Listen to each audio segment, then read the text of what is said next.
Kumusta mga kaibigan? Kanina po ay nagpunta po ako ng SM para po maghanap ng Mamba Focus.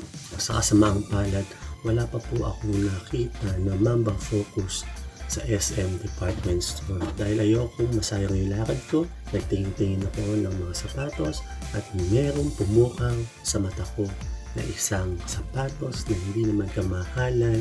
Simple lang, pero I love it.